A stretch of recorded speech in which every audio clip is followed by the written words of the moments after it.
Good afternoon, grade 10. We're just going to get started today with lesson 1, gathering like terms in distributive property. This is lesson 1 of unit 2, but before we get started, just a few things that I'd like to remind you of. Tomorrow we will have our quiz for word problems, only lesson 6 from unit 1, just word problems. So make sure you go over that worksheet and the extra practice questions that I've posted. I have also posted on the classroom the solutions to the extra practice problems. So after you finish this lesson, I will give you some time to work on those. You can go through them, make sure you know how to do word problems, make sure you know how to use the grasp method. And that is all. You will be able to use your notes tomorrow. Please make sure that you bring them with you, just like you did yesterday's quiz. And make sure they're in order and have a calculator with you as well. Thank you.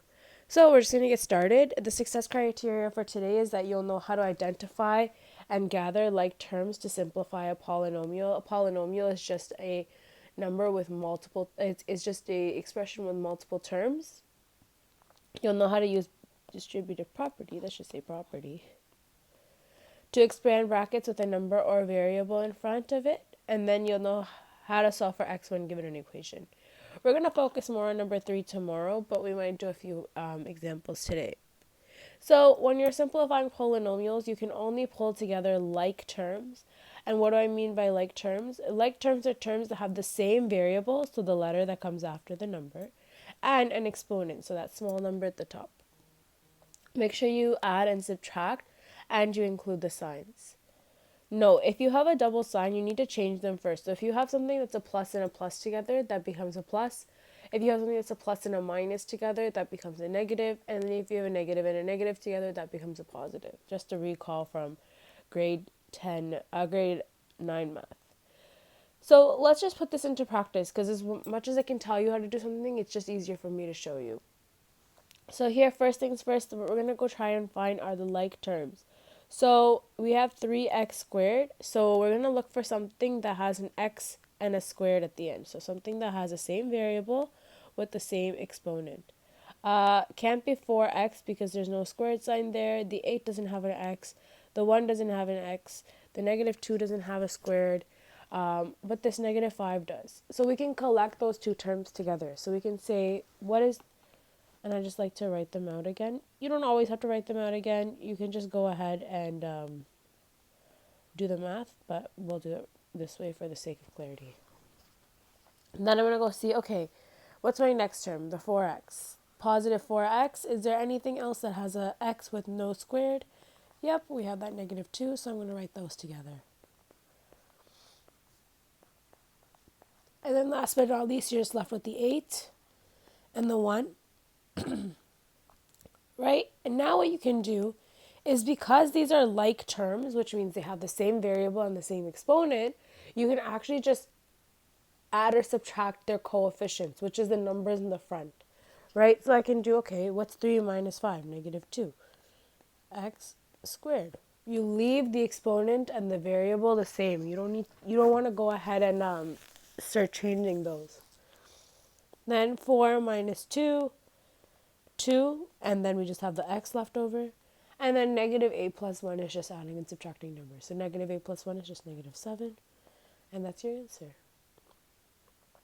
Cool?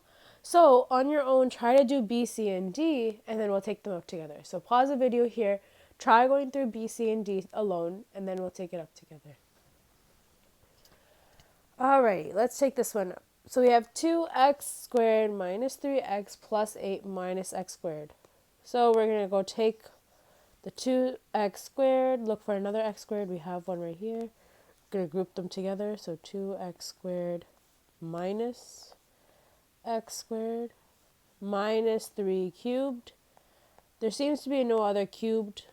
There seems to be no other numbers, so we're just going to leave them like that. So we just can only collect one set. So we're going to take 2 minus 1, which is going to be negative 1. Right? And you don't always have to write the negative 1 when you do the x squared minus 3x cubed plus 8.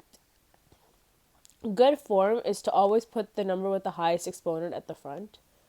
So I'm going to do negative 3x cubed minus plus 8. And that's my final answer. Number C here, let's take that up together. See, now, remember when I said if you have two signs, we got to simplify those signs in order to make them one sign? So let's go ahead and do that. We have two of these with two signs. So 4x, a negative and a positive becomes a negative. That's just from up here. So it becomes negative 3 minus 5x. And a negative become a positive. That's also from just up here. Negative and negative become positive.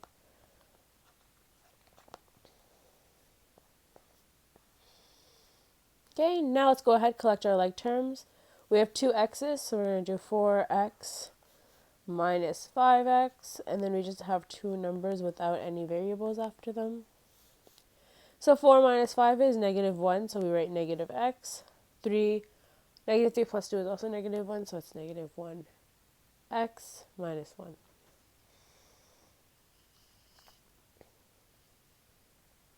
Moving on. Again, you can pause this video at any time and just write down the stuff as we go. So now we have 2ab squared plus 3a squared b minus 5ab squared and the negative 1. I know the negative 1 doesn't matter in this situation. It doesn't match with anything, so we're going to leave it at the end. ab squared is not the same thing as a squared b, right? Here the exponent is on the b. Here the exponent is on the a. Those mean two different things. In this situation, the exponent is again on the b. So what we're going to do is we're actually just going to collect those two terms. This one does not get collected because it's a squared b. Okay, if this was ab squared, it'd be different, but it's not the same thing. The exponent needs to be on the same variable. It needs to be on the same letter. So we're going to do 2ab squared minus 5ab plus 3a squared b. There's no other a squared b, so this one just stays the same. We're just going to collect the 2 and the 5. So 2 minus 5 is negative 3.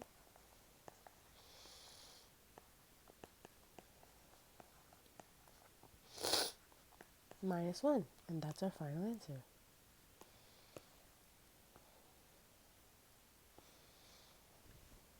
Okay?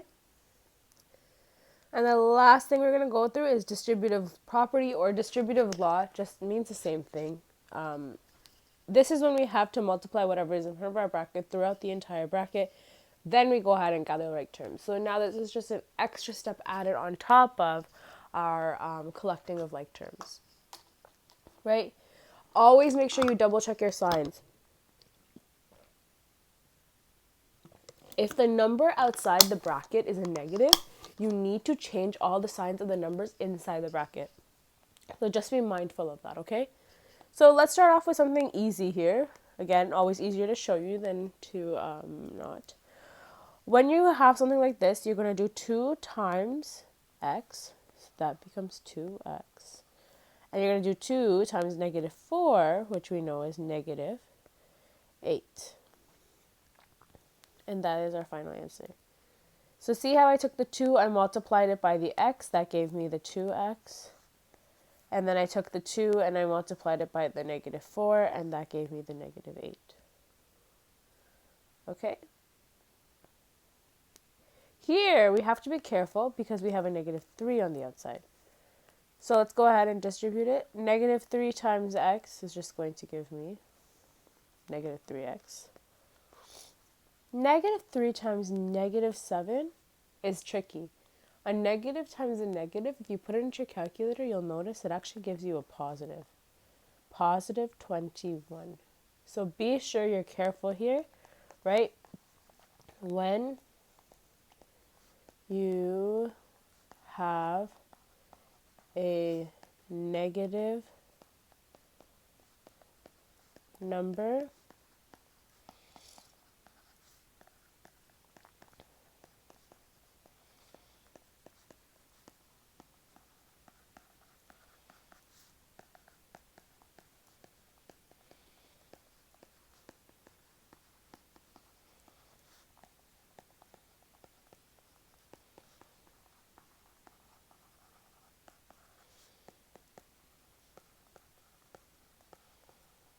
So this is important to remember.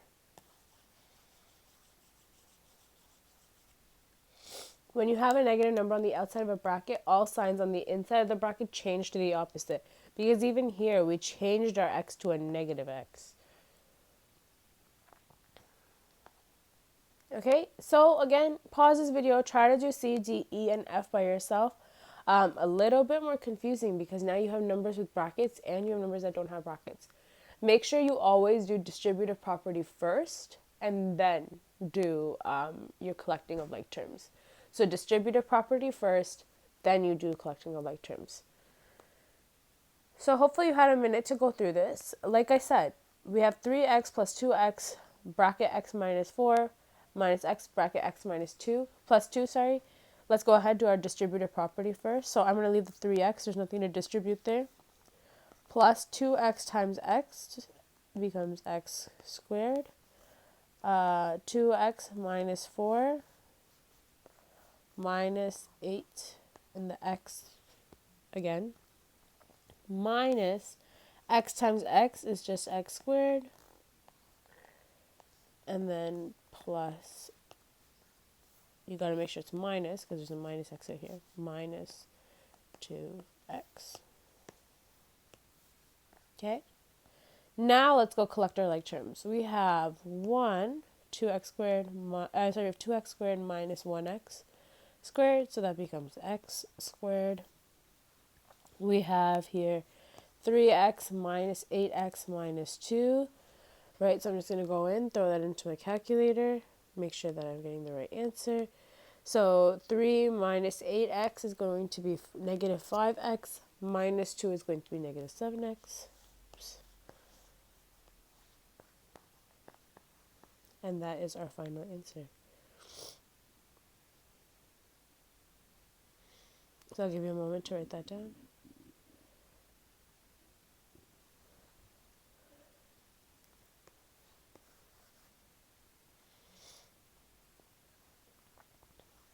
Moving on. Always do distributive property first. So we have 2 times x, which is 2x. 2 times 5, which is plus 10. Now we have a negative 3 times x, negative 3x. Negative 3 times negative 1. Change that sign because the negative on the outside, plus 3. Okay? So then we're going to do collecting of our like terms again. So we have a 2x minus 3x. Just going to subtract the coefficients. So 2 minus 3 is negative x. Positive 10 plus 3 is going to be 13. So that is our answer. Right there. Always going to get harder as we move on.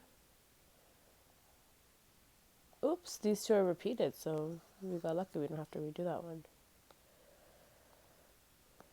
And then this last one. So again, always start off with the ones that you need to distribute. So let's distribute the 4 in. So negative 4 times x squared is just negative 4x squared. Negative 4 times negative 3. Again, that turns to a positive. 4 times 3 is 12x. And then negative 4 times 2 is going to be negative 8. Then we have negative 2 times 7x squared, so that's going to become negative 14x squared. Negative 2 times negative 4 plus 8. Right, let's go collect our like terms now. So we have, let's do the x squareds first. We have negative 4x squared minus 14x squared. So let's just go ahead, put those numbers in. That's going to give us negative 18 x squared. Now let's go find all of our x's. We only have one 12x, so we'll just keep that one. And now let's go find all of our numbers. So we have 7 minus 8 plus 8. Minus 8 plus 8 we know will give us 0. So we're just left with positive 7. And that is our final answer. I'm just going to box it. Okay? And that's it. The homework for this lesson is posted. It's the worksheet as always. Do only the ones that I circled. Don't do all of them. So there's a bunch of circled questions.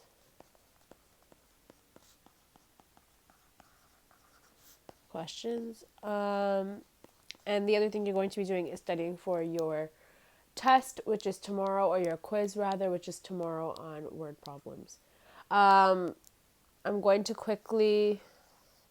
I also have posted the solutions for the word problems. If you would like, you can go back and you can go through and make sure that you're doing them right and make sure that you're getting the right answer. Okay? Thank you. Have a great day. I will see you tomorrow.